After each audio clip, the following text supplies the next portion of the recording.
सेवार्थ योग आयुर्वेद एवं यज्ञ संस्थान और आर्य समाज मानसरोवर जयपुर के संयुक्त तत्वावधान में योग दर्शन सत्र और उससे पूर्व हम भजन सुनते हैं आदरणीय भ्राता जी आशु जी आर्य के सुमधुर कंठ से। मैं निवेदन करूंगा आदरणीय आशु जी से एक सुमधुर कंठ से अपने भजन से इस कार्यक्रम का शुभारंभ करावें। ओम ओम। सभी को सादर नमस्ते जी। भ्राता भूपेंद्र जी का बहुत बहुत धन्यवाद जो मुझे यहाँ पर समय देते हैं। आइए उस परमपिता परमात्मा के गुणगान करते हुए कुछ शब्दों को गुनगुनाने का प्रयत्न करते हैं। हर पल में हो प्रभु सुमिरन तेरा, ऐसा बना दो प्रभु जीवन मेरा। हर पल में हो प्रभु सुमिरन तेरा, ऐसा बना दो प्रभु जीवन मेरा। ऐसा बना दो प्रभु जीवन मेरा। तेरी सेवा करते करते बीते हर क्षण मेरा, ऐसा बना दो प्रभु जीवन मेरा। ऐसा बना दो प्रभु जीवन मेरा। हर पल में हो प्रभु सुमिरन तेरा, ऐसा बना दो प्रभु जीवन मेरा। याद तेरी को सदा दिल में बसाऊं, याद तेरी को सदा दिल में बसाऊं। आठों पहर बस तेरे गीत गाऊं। आठों पहर बस तेरे गीत गाऊं। तेरे चरणों में रहे मन मेरा, ऐसा बना दो प्रभु जीवन मेरा।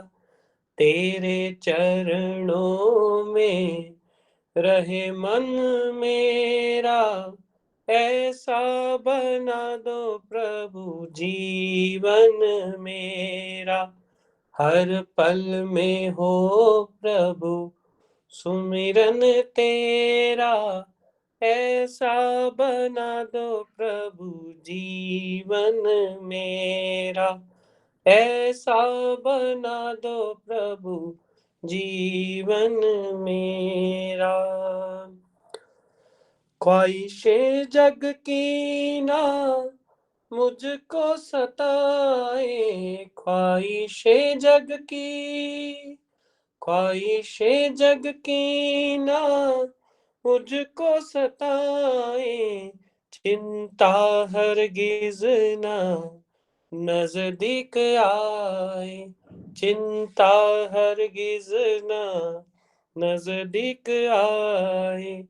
करता रहूं प्रभु चिंतन तेरा, ऐसा बना दो प्रभु जीवन मेरा।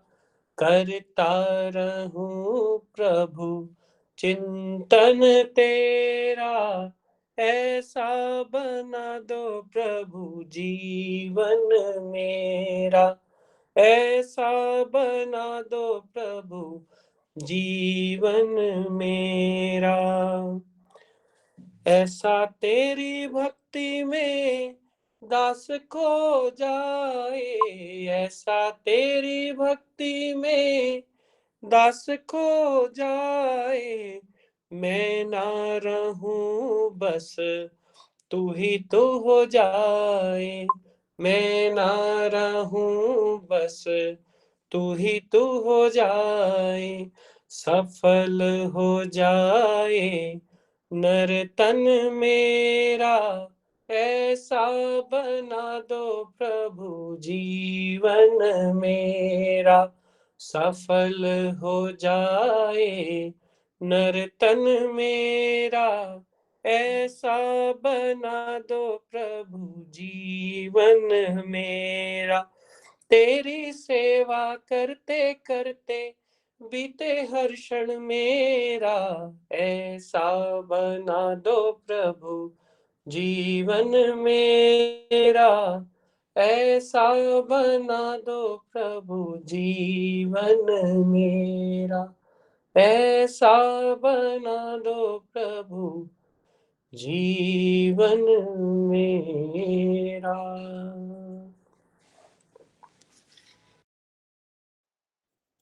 बहुत बहुत धन्यवाद, आभार। जीवन निर्माण हमारे जीवन का मुख्य उद्देश्य है और वह परमपिता परमेश्वर की कृपा से ही संभव है। हम पुरुषार्थ करते हैं, योग दर्शन सत्र के माध्यम से हम ज्ञान का अर्जन कर मोक्ष की प्राप्ति के लिए सदैव तत्पर रहें। इसी संकल्प के साथ मैं निवेदन करूंगा मुनि अर्पिता जी से कि आज के योग दर्शन सत्र से हम सभी को लाभान्वित करें। आइए, बहुत अच्छा। पल पल ईश्वर का स्मरण रहे, जिससे कि हम त्रुटियां करने से बचें। जितनी कम त्रुटियां होंगी उतने ही परमात्मा की ओर से हमें सुख की प्राप्ति होगी। ऐसे युवा शक्ति आगे आए और जो हमारे ऋषि मुनियों ने, हमारे आचार्य गुरुजनों ने मार्गदर्शन किया है, उस मार्गदर्शन को प्राप्त करके अन्यों को भी इस मार्ग पर चलाने का प्रयास करें। आइए, परमपिता परमात्मा के मुख्य नाम ओम का उच्चारण करते हैं। ओम।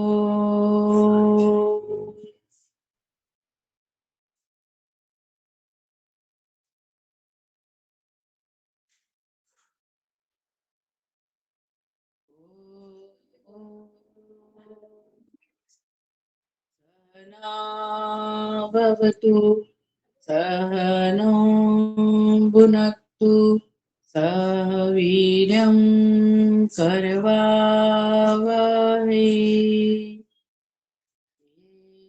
तेजस्विनावधीतमस्तु मा विद्विषावहै। ओम शांति शांति। सभी को सादर सप्रेम नमस्ते जी। योग दर्शन की कक्षा में आपका स्वागत है। पिछली कक्षाओं में हमने अष्टांग योग के विषय में पढ़ा। यम, नियम, आसन, प्राणायाम, प्रत्याहार, इनके विषय में महर्षि पतंजलि ने बड़े सूक्ष्म विषय से हमें समझाने का प्रयास किया। अब इससे आगे है धारणा, ध्यान और समाधि। महत्वपूर्ण सारे ही हैं, लेकिन धारणा, ध्यान, समाधि अत्यंत महत्वपूर्ण है।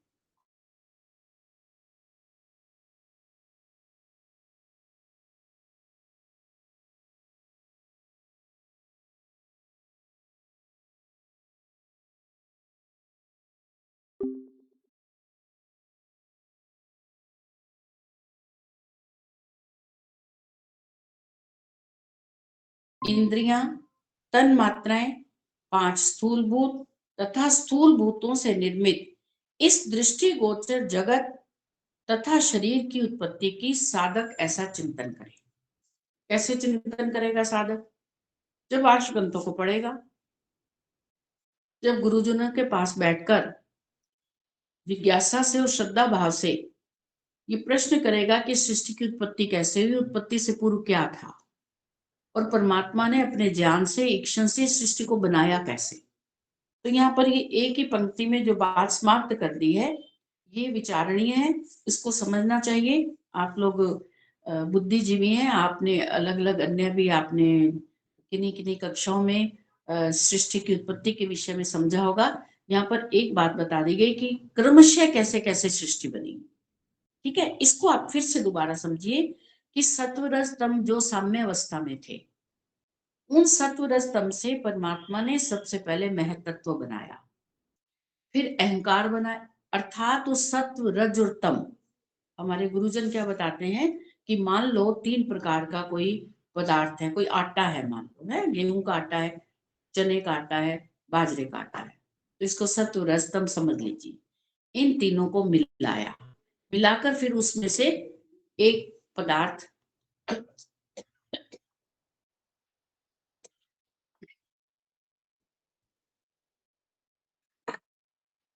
उस मटेरियल में से थोड़ा सा मटेरियल निकाला, फिर उसमें से बनाया तत्व, फिर जो बचा फिर उसमें से निकाला और उसको मिलाकर फिर बनाया अहंकार, फिर बनाया मन, फिर बनाया इंद्रियां, फिर बनाई तन मात्राएं, फिर 5 स्थूलभूत और स्थूलभूतों से निर्मित ये जो भी संसार में दृष्टिगोचर हो रहा है जगत संसार, ये बनाया और फिर शरीर की उत्पत्ति की। अब ये महतत्व, अहंकार, मन, इनका कोई स्वरूप तो है नहीं कि उसको ऐसा डेमो करके दिखाया जाए कि ये मन है, ये अहंकार है, ये महतत्व तो बनाया, ये सत्व है, ये रज है, तम है, ऐसा तो है नहीं।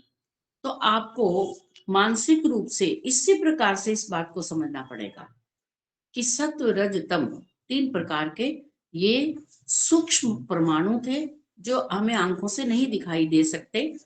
उनको लेकर परमात्मा ने अपनी बुद्धि से, अपने ज्ञान से उनको मिलाकर फिर ये महतत्व, महतत्व के बाद अहंकार, मन, इंद्रियां, तन मात्राएं, 5 स्थूलभूत और स्थूलभूतों से, पेज नंबर है 219, फिर उन स्थूलभूतों से इस संसार में जो कुछ भी आपको दिखाई दे रहा है, ये दृष्टि जो जगत दृष्टिगोचर हो रहा है, इसको बनाया और उसके बाद शरीर की उत्पत्ति की। साधक ऐसा चिंतन करे, इसको याद कर ले ठीक प्रकार से, इसको अत्यंत सूक्ष्मता से आप साधना में बैठकर समझ भी सकते हैं कि इसको कैसे उत्पन्न किया, कैसे बनाया, किससे फिर क्या चीज बनाई। अभी तो इसको प्रारंभिक अवस्था में आप शाब्दिक रूप से अच्छी तरह से समझ लें कि सृष्टि के निर्माण, शरीर की उत्पत्ति से पूर्व इन चीजों को क्रमशः ऐसे बनाया गया। आगे देखिए, इसके पश्चात अपने शरीर के संबंध में चिंतन करें कि यह नाशवान है क्योंकि उत्पन्न हुआ है। यहां से आप प्रारंभ करें अपना चिंतन कि ये शरीर जब बना, शरीर की उत्पत्ति हुई है, तो जो जो वस्तुएं उत्पन्न हुई हैं उनका नाश अवश्य होगा।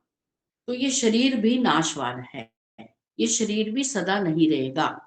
इसको हम स्पष्टतः देख भी रहे हैं, प्रमाणिक सत्य भी है कि जब उत्पन्न होता है बच्चा तो कैसा होता है, फिर थोड़ा बड़ा होता है, युवा होता है, और युवा के बाद 30-35 वर्ष के पश्चात फिर उसका ह्रास होना शुरू हो जाता है। 40 वर्ष के बाद वो धीरे धीरे उसकी इंद्रियां शिथिल होनी शुरू हो जाती हैं, थोड़ा और बड़ा होता है, फिर धीरे धीरे उसका ह्रास होता है, और धीरे धीरे फिर ऐसा ह्रास होता है कि उसकी इंद्रियां शिथिल होकर वो आत्मा इस शरीर में रहने योग्य, ये शरीर आत्मा के रहने योग्य नहीं रहता, फिर आत्मा इस शरीर को छोड़कर चला जाता।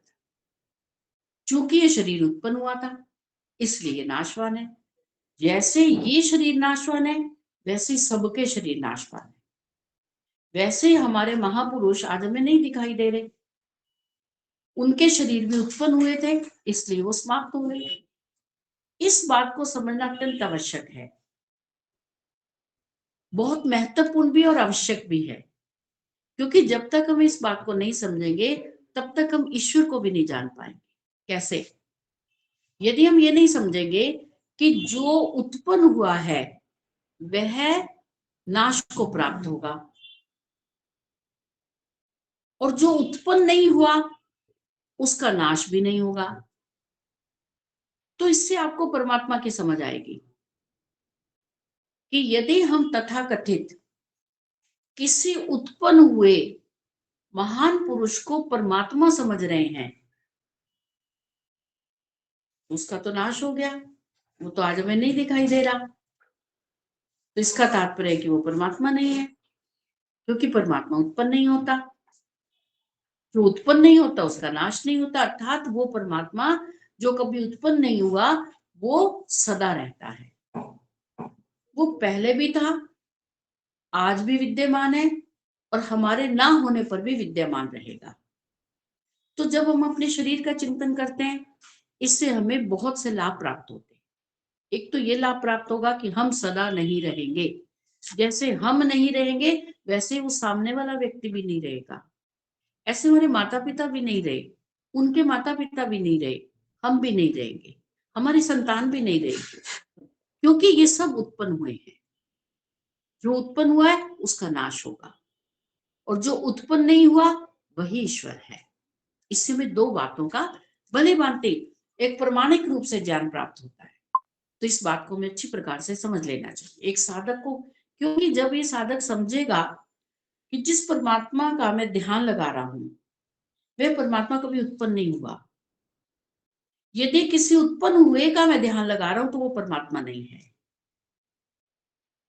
बात समझ आ रही है पुष्पाबेन जी, कविता जी, कि जो उत्पन्न हुआ है वो फिर परमात्मा नहीं हो सकता, मुझे उसमें ही ध्यान लगाना है जो कभी उत्पन्न नहीं हुआ, और यदि मैं ध्यान उसमें लगा रहा हूं जो उत्पन्न हुआ है तो नष्ट हो चुका है, वो परमात्मा नहीं हो सकता।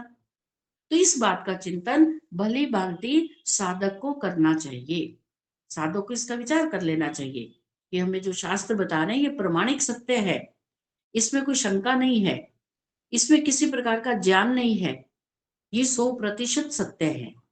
आगे देखिए, जैसे ये शरीर उत्पन्न हुआ है और नाशवान है, इसी प्रकार अन्यों के शरीर भी नाशवान है, ऐसा विचार करें। ऐसा विचार करने से क्या होगा, ऐसा चिंतन करने से, ये ऊपर लिखे ना वैराग्य है कि जो शरीर उत्पन्न हुए हैं उनका नाश होगा, उनके नाश होने से हमें दुख होगा। तो यहाँ पर कहा कि जो दुख और दुख के कारण है उनको हटाओ, जहां से दुख प्राप्त हो सकता है हमें उसको हटाओ। इस संसार में उत्पन्न हुए पदार्थों के साथ जुड़ने से हमें दुख होगा, क्योंकि वो पदार्थ नाश को प्राप्त होंगे, भले वो हमारा शरीर है या अन्य पदार्थ है। तो उससे वैराग्य प्राप्त करो, उससे अपने आप को दूर करो। वो पदार्थ तो दूर नहीं होंगे, हम उससे दूर होंगे, उसी को वैराग्य का, उससे दूर होने का सतत निरंतर प्रयास ही अभ्यास है, ये ऊपर बता दिया गया है। और विवेक के संबंध में हमने पिछले कक्षा में बहुत अच्छी प्रकार से पीछे पढ़ा भी था। तब यहाँ पर ये बता दिया कि एक साधक इस बात पर चिंतन करे कि ये सभी जो उत्पन्न हुए हैं वो नाशवान है, इसी प्रकार अन्यों के शरीर भी नाशवान है, ऐसा विचारे। प्राणी मात्र के ये समस्त शरीर एक दिन नष्ट हो जाएंगे और नष्ट होकर पंच स्थूल भूतों में लीन हो जाएंगे। साधना में रहकर आपको इस बात का अभ्यास करना है। कैसे?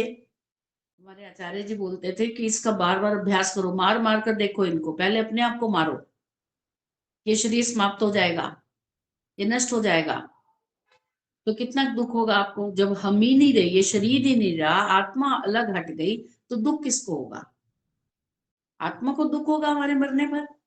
ऐसे अन्य शरीर भी नष्ट हो जाएंगे, अन्य शरीरों को भी नष्ट कर करके देखो, अपने साथ ही उन पीछे वाले शरीर जो नष्ट हो चुके हैं, जो हमारे सगे संबंधी हैं या हमारे जान पहचान वाले हैं या देश वाले हैं या हमारे महापुरुष हैं, उनको स्मरण करके देखो, क्या वो भी यहाँ संसार में दिखाई दे रहे हैं? नहीं दिखाई दे रहे। तो कल को हम भी चले जाएंगे, हमारा भी यही होगा। और हम भी नहीं, ऐसा क्रम नहीं है कि वो बड़े नहीं रहे, हम नहीं रहे, फिर हमारे बच्चों की बारी आएगी, ऐसा नहीं है। हमने इसी जीवन में अपने से छोटों को भी मृत्यु को प्राप्त होते देखा, बड़ों को भी देखा, हमने बराबर वालों को भी देखा। तो ये निश्चित नहीं है कि कब कोई व्यक्ति कब जाएगा। तो इस बात को बार बार विचार करें, चिंतन करें। पहले अपने आप को समाप्त करके देखें, फिर अपने प्रिय व्यक्ति को समाप्त करके देखें, कल्पना में करके देखें। आप जिस चीज की कल्पना कर रहे हैं वो वास्तविकता है, वो सच में होगा, वो होने वाला है। आज नहीं तो कल, हम देखें या नहीं देखें, वो तो होगा ही होगा। ऐसे ही कभी हमारे बड़े लोग थे, क्या उन्होंने ऐसे कल्पना की होगी कि वो चले जाएंगे? क्या उन्होंने कल्पना की कि हम चले जाएंगे? तो उनके होते हुए भी युवा व्यक्ति भी मृत्यु को प्राप्त हुए, अपने बच्चे जैसे भी मृत्यु को प्राप्त हुए। तो हम भी बचने वाले नहीं हैं, क्योंकि हम उत्पन्न हुए, ये सब नाश होने वाला है। तत्पश्चात, अच्छा, ये नष्ट होकर कहाँ जाएंगे? पंच स्थूल भूतों में लीन हो जाएंगे। क्योंकि ऊपर देखिए, पंच स्थूल भूत तथा स्थूल भूतों से निर्मित इस दृष्टिगोचर जगत तथा शरीर की उत्पत्ति, चूंकि ये पंचभूतों से ही बना हुआ है, पंच महाभूतों से, तो ये शरीर जब नष्ट होगा तो पंच महाभूत अपना अपना हिस्सा ले लेंगे। तो ये शरीर के जो पंच महाभूतों से बना था वो पंच महाभूतों में लीन हो जाएगा। तत्पश्चात ये स्थूल भूत तन मात्राओं में लीन हो जाएंगे। बस जैसे जैसे क्रम बताया था सृष्टि की उत्पत्ति का, वैसे वैसे ये नष्ट होते जाएंगे। फिर तन मात्राएं इंद्रियां और मन में, अहंकार में लीन हो जाएंगे। फिर अहंकार महतत्व में और महतत्व मूल प्रकृति में लीन हो जाएंगे। ऐसा विचार पूर्वक चिंतन करने से भावी प्रलय बौद्धिक स्तर पर समझ आ जाएगी। प्रलय से क्या तात्पर्य? कि जब इस संसार में कोई भी नहीं रहेगा। अभी हम क्या कर रहे हैं? प्रलयावस्था का संपादन कर रहे हैं, समझ रहे हैं कि प्रलयावस्था में क्या होता है। तो ये बताया कि प्रलयावस्था में जब सृष्टि की उत्पत्ति होती है, उत्पत्ति से पूर्व की स्थिति कैसी रहती है? उस समय कोई भी कुछ भी नहीं था, केवल अंधकार था। तो साधक उस अंधकार का चिंतन करे, उस पर विचार करे। जैसे जैसे परमपिता परमात्मा ने सत्व रजतम से क्रमशः महतत्व से लेकर हमारे शरीर तक बने हैं, वैसे ही क्रम से जब प्रलयावस्था होगी तो वैसे ही ये शरीर पंचभूतों में विलीन हो जाएगा। और पंचभूत आगे तन्मात्राओं में, फिर तन्मात्राएं इंद्रियों और मन में, अहंकार में लीन हो जाएंगे। फिर अहंकार महतत्व और महतत्व मूल प्रकृति में। ऐसा विचार पूर्वक चिंतन करने से भावी प्रलय, अर्थात जो ये समाप्त हो जाने वाला दुख, जिसका चिंतन हम करते हैं, हाय संसार खत्म हो जाएगा फिर क्या होगा, हम मर जाएंगे फिर क्या होगा, वो सब लोग समाप्त हो जाएंगे फिर क्या होगा, इसका चिंतन पूर्व ही करें। क्योंकि योग दर्शन में शुरू के सूत्र में लिख दिया कि जो दुख हम सहन कर चुके हैं उसका हम कुछ नहीं कर सकते, जो आने वाला दुख है उसका चिंतन करके उससे दूर हो सकते हैं। तो प्रलय बौद्धिक स्तर पर समझ में आ जाएगी। साधक ने इस सृष्टि से पूर्व प्रलयावस्था को घोर अंधकार के रूप में बौद्धिक स्तर पर संपादित किया था, उसे और उपयुक्त चिंतन अनुसार भावी प्रलय के बौद्धिक स्तरों को परस्पर मिला देने पर साधक वर्तमान संसार को भी बौद्धिक स्तर पर प्रलय रूप में देखने में सफल हो जाता है। ऐसी बौद्धिक स्थिति में वस्तु मात्र का आकार प्रकार समाप्त हुआ दिखता है, इससे वृत्तियों का निरोध होता है। अब यहाँ अंतिम 2-3 पंक्तियों में क्या बता रहे हैं कि जब साधक साधना में बैठकर पहले तो इस शरीर की उत्पत्ति को, इस संसार की उत्पत्ति को देखेगा, और फिर ये देखेगा कि ये संसार कैसे ह्रास को प्राप्त होगा, ये सारा संसार कैसे समाप्त होगा, ये शरीर पंचभूतों से बने पंचभूतों में मिल जाएंगे, ये सभी जैसे जैसे बने थे वैसे वैसे समाप्त हो जाएंगे। ऐसा चिंतन करने पर कि आने वाले भावी समय में प्रलय में क्या होगा, साधक इस बात को जान जाता है। जब हमें किसी भी विचार का पूर्वानुमान हो जाए कि उसका परिणाम ये आने वाला है, तो फिर हम कैसी स्थिति होती है हमारी? हम उस दुख से बचने का प्रयास करते हैं। मान लो ये सृष्टि प्रलय अवस्था में जाने वाली हो, तो हम क्या करेंगे? हम अपने जीवन में जो अत्यंत महत्वपूर्ण कार्य है, जो छूट गया है, उस महत्वपूर्ण कार्य को करने का प्रयास करेंगे। ये सृष्टि का समय निश्चित है, ये समय आने वाला है। इस समय से पूर्व जो वेदों की आज्ञा है, जिस आज्ञा को हमने अभी तक नहीं समझा, नहीं जाना, नहीं माना, प्रयत्न करें कि जितना समय हमारे पास शेष बचा हुआ है, उस समय में हम उस महत्वपूर्ण कार्य को कर लेंगे। बस यही साधक को विचार करना है, क्योंकि मृत्यु निश्चित तो है, समय निश्चित नहीं है। मृत्यु तो निश्चित है और समय निश्चित नहीं है। जो कुछ संसार में उत्पन्न हुआ है वो नष्ट होगा, ये भी निश्चित है। कब होगा ये निश्चित नहीं है, लेकिन इसका विचार साधक कर लेवे कि नष्ट होगा, 100% नष्ट होगा। अनुमान प्रमाण से देखें कि पीछे वाले भी नष्ट हो गए, हम भी नष्ट होंगे। हम अधिक समय तक रहने वाले नहीं। शरीर का जितना भी ध्यान रखो, जितने भी विद्वान बन जाओ, बौद्धिक स्तर जितना भी ऊंचा कर लो, हम मृत्यु के साथ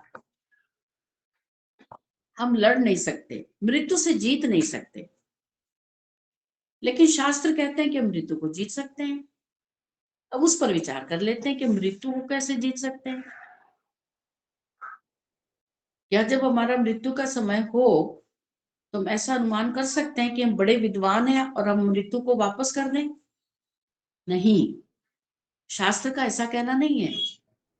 मृत्यु को जीतने से तात्पर्य है कि हम इस बात को, जो वेदों की आज्ञा है, उसका पालन करते हुए हम इस बात को अक्षरशः जान लें कि यदि हमें इस संसार में दोबारा नहीं आना तो मृत्यु को भी प्राप्त नहीं होंगे। जब हमने जन्म ही नहीं लेना तो फिर मृत्यु को कैसे प्राप्त होंगे? तो क्या हम जन्म ही ना लें? ऐसा भी कोई विधि है कि हमारा जन्म ही ना हो? हाँ, यही तो वेद बताते हैं। वेदों के मंत्र यही तो बताते हैं कि आप मृत्यु को जीत सकते हैं। बार बार मृत्यु, फिर जन्म, फिर मृत्यु, फिर जन्म, इस आवागमन के चक्कर से आप मुक्त हो सकते हैं। बस ये मुक्ति के लिए प्रयास है। यदि कोई ऐसा विचार करे कि नहीं ऐसा संभव नहीं है, तो शास्त्र कहते हैं कि असंभव का कभी उपदेश ही नहीं दिया जाता। कि जो कार्य हम ना कर पावे इसका कोई उपदेश नहीं है। जो हमारे लिए संभव है इसका कोई उपदेश नहीं है। आप परमाणु में पढ़ते हैं कि कोई कहे कि आकाश के तारे तोड़ लाओ, कोई तोड़ सकता है? नहीं तोड़ सकता। बंध्या के पुत्र हो जाए, नहीं हो सकता, है ना? तो असंभव के लिए शास्त्र उपदेश ही नहीं करते कि कोई कार्य संभव है उसे आप नहीं कर सकते, तो इसलिए ये उपदेश दिए गए हैं कि आप प्रयत्न करते रहो। ऐसा नहीं है। हम मृत्यु को जीत सकते हैं। हम इस आवागमन के चक्र से मुक्त हो सकते हैं। क्यों हो सकते? हमारे जो पुरोधा थे, हमसे पूर्व चलने वाले जो ऋषि मुनि थे, उन्होंने मृत्यु को जीतकर मोक्ष को प्राप्त किया। तो वो कर सकते तो हम भी प्रयास कर सकते हैं। भले ये कार्य, ये परिणाम एक जन्म का नहीं है, भले ही जन्म जन्मांतरों का है, तो हमें हर जन्म में इस मार्ग पर बढ़ने का प्रयास करना चाहिए। और उसमें सफलता मिलेगी या नहीं वो परमात्मा देगा, फल वो देगा। हमें अपना पूरा 100% इसमें बेस्ट से बेस्ट जो हमें एबिलिटी है हमें उसका प्रयोग जरूर अवश्य करना चाहिए। ये हमें शास्त्र बता रहा है। आगे थोड़ा सा और पढ़ते हैं। यह प्रलयवत अवस्था प्रारंभ में आंख बंद करके बनाई जाती है, फिर अभ्यास करते करते आंख खोलकर भी बनाई जाती है। फिर आप खुली आंखों से भी दुनिया को नष्ट होता हुआ देख सकते हैं। संसार के उत्पन्न पदार्थों को समाप्त होता हुआ देख सकते हैं। वृत्तियों के निरोध हेतु यह विशेष उपाय है। योग जिज्ञासु को इसका प्रयोग योग में उन्नति हेतु अवश्य करना चाहिए। इस प्रलयवत बौद्धिक अवस्था की प्राप्ति होने पर साधक घोर अंधकार की स्थिति में ईश्वर को सर्वव्यापक और स्वयं को सर्वव्यापक ईश्वर में डूबा हुआ देखता है। उसी स्थिति में ईश्वर के साथ माता पिता आचार्य आदि के संबंध बनाकर उसकी उपासना करने में सफल हो जाता है। कितना बढ़िया सिद्धांत बता दिया साधकों के लिए कि हमें उस प्रलय अवस्था का चिंतन उपासना काल में अवश्य करना चाहिए। जब हम बार बार इसका अभ्यास करेंगे तो अवश्य इस योग्यता को प्राप्त हो जाएंगे कि ये संसार नष्ट हो जाने वाला है और इस संसार के नष्ट होने पर भी केवल एक परमात्मा जो सर्वव्यापक है वो सदा वर्तमान रहता है और उसी परमात्मा की हमें उपासना करनी है। वही हमारा गुरु राजा आचार्य न्यायाधीश, वही हमारे कर्मों का फल देने वाला और वही हमें प्रतिफल देखने वाला, वही सत्य चित्त आनंद है। तो हमें आनंद की प्राप्ति के लिए उसी की उपासना करनी है, उसी को जानना है, उसी को समझना है। तो जब साधक इन सिद्धांतों को जानकर मानकर इस मार्ग पर बढ़ेगा तो अवश्य परमात्मा की कृपा होगी और परमात्मा को हम जानने में सफल हो सकते हैं। अभी और आगे पढ़ते हैं। संतोष बहन जी, आपने हाथ उठाया था, कोई प्रश्न है आपका? जी मुनि जी। जी बोलिए। तन्मात्राएं के बारे में थोड़ा सा आप बता दीजिए। तन मात्राओं के बारे में अगली कक्षा में बता देंगे। ये जितने शब्द हैं महतत्व अहंकार और इनसे जो कुछ भी पदार्थ बनते, केवल तन मात्रा नहीं, सबके बारे में समझिए। फिर महतत्व भी, अहंकार भी, तन मात्राएं भी, स्थूल भूत भी, सूक्ष्म भूत भी, फिर उनसे कैसे पंच महाभूतों से शरीर की उत्पत्ति होती है, कैसे ये जगत का निर्माण होता है, फिर उसको माइन्यूटली बारीकी से जितना हमें शास्त्र बताते हैं उन सबको समझिए, जिससे कि कुछ कुछ हमारी कुछ गति बढ़ेगी कि हम इन शब्दों के बारे में कुछ जानते हैं। हाँ जी, और क्या कह रहे हैं आप? ठीक है, यही पूछना था बस। ठीक है जी। समय है तो फिर आगे, हाँ 2 मिनट है तो इसको पढ़ते हैं कि जब उपासक प्रलय अवस्था का चिंतन करता है और ये अनुभव करता है कि सारा संसार समाप्त हो गया, केवल अंधकार ही अंधकार है, केवल परमपिता परमात्मा वो सर्वत्र संसार में व्यापक है, तो अब उस परमात्मा को अपना गुरु आचार्य बंधु पिता माता समझकर उसकी उपासना करना ही उपासना है। अब उसके लिए एक और बात बता रहे हैं, व्यापक और व्याप्य, कि परमात्मा सर्वत्र संसार में व्यापक है। वो तो सब जगह पर व्यापक है, बाहर भी व्यापक है और भीतर भी व्यापक है। इसको समझते हैं कि जो साधक अपने समस्त दैनिक क्रिया व्यवहारों में तथा उपासना काल में ईश्वर को सर्वत्र व्यापक तथा जीवात्माओं समस्त लोक लोकांतर एवं कारण रूप मूल प्रकृति को व्याप्य समझता है, वह साधक समाधि प्राप्ति में सफल हो जाता है। कि परमात्मा तो व्यापक है सब में, और जो पूरा अन्य जो पदार्थ दिखाई दे रहे हैं वो व्याप्य है, वो व्यापक, परमात्मा व्यापक है और वो व्याप्य है। व्याप्य व्यापक संबंध बनाने में कभी कभी साधक कुछ भूले कर देता है, जैसे ध्यान काल में ईश्वर को कहीं दूर देश में मानकर उसकी स्तुति प्रार्थना उपासना करता है, सर्वत्र व्यापक मानकर नहीं करता। कि परमात्मा सर्वत्र व्यापक है, हमारे आत्मा के भीतर भी विद्यमान है, आत्मा के बाहर पूरे शरीर में भी विद्यमान है और शरीर के बाहर भी विद्यमान है। तो परमात्मा सब जगह व्यापक है।